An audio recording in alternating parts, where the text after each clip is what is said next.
Assalamualaikum warahmatullahi wabarakatuh. Nugroho miwah rahmating Gusti mugi tansah kajiwa kasarira dumateng panjenengan sedaya dalasan kula. Satemah kula panjenengan sedaya saged pepanggihan wonten ing adicara menika kanthi pinayungan ing karahayon.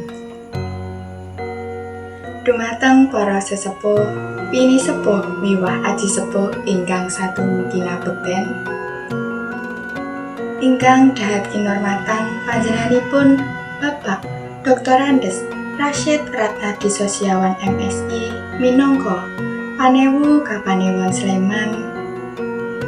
Ingkang kinurmatan panjenenganipun Bapak Agus Sutanto minangka Lurah Kalurahan Caturharjo. Ingkang kula hormati panjenenganipun Kangmas Rifnu Setiawan minangka Ketua Panitia.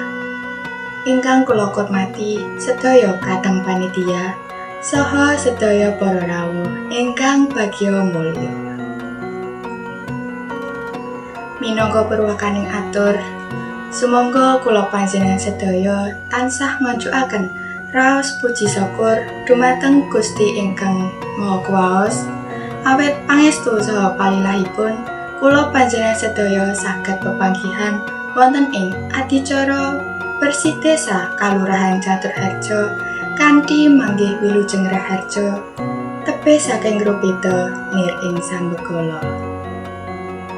Saderengipun mulang tepang Gladiwana kula Desti Rahmasari minangka pranata adicara ingkang badhe nderekaken titi laksitaning adicara saking purwa madya dumugi wasana.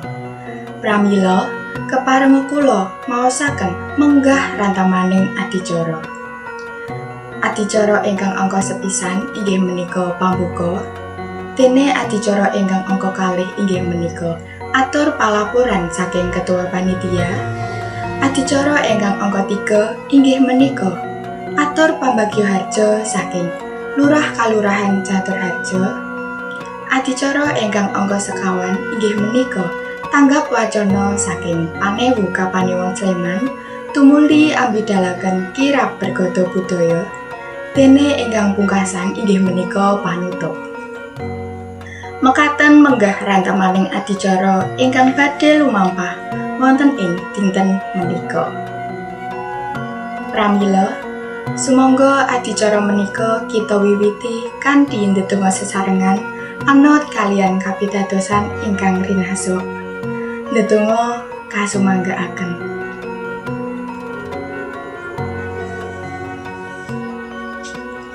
Ndedonga boten winates. Matur nuwun, mugi-mugi awit donga kala wau adicara menika saged lumampah kanthi rancak saha winantu ing barokahipun Gusti Allah. Amin. Salajengipun, adicara ingkang angka kalih inggih menika atur palaporan saking Ketua Panitia dumateng panjenenganipun Kangmas Rifnu Setiawan. Sumangga.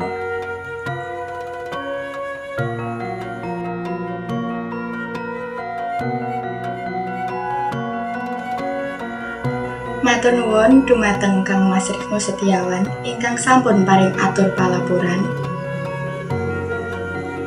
Adicara ingkang angka 3 inggih menika atur pambagyo harja saking Lurah Kalurahan Caturharjo. Dumateng panjenenganipun Bapak Agus Sutanto. Sumangga.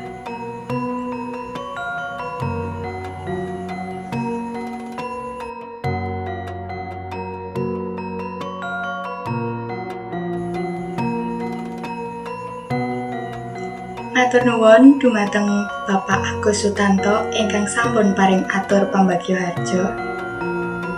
Menggah adicara ingkang kaping sekawan inggih menika tanggap wacana saking Panewu Kapanewon Sleman tumuli ambidalaken kirab bergada budaya. Dumateng panjenenganipun Bapak Dr. Andes Rashid Ratnadi Sosiawan MSI. Sumangga.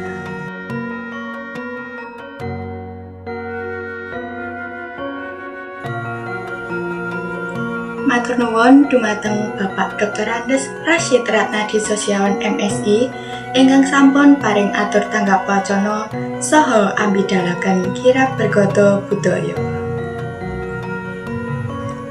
Para rawuh ingkang bagya mulya, Tandrinasa sampun dumugi wonten ing pungkasaning adicara. Kula minangka pranata adicara ngaturaken agunging panuwun dumateng sedaya para rawuh ingkang sampun kersa angrawuhi adicara menika.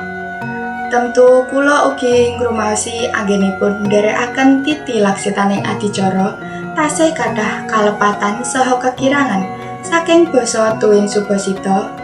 Saestu kula nyuwun lumunturing Sih Samudra Pangaksama. Mekaten kemawon ingkang saged kula aturaken. Nuwun, matur nuwun. Wassalamualaikum warahmatullahi wabarakatuh.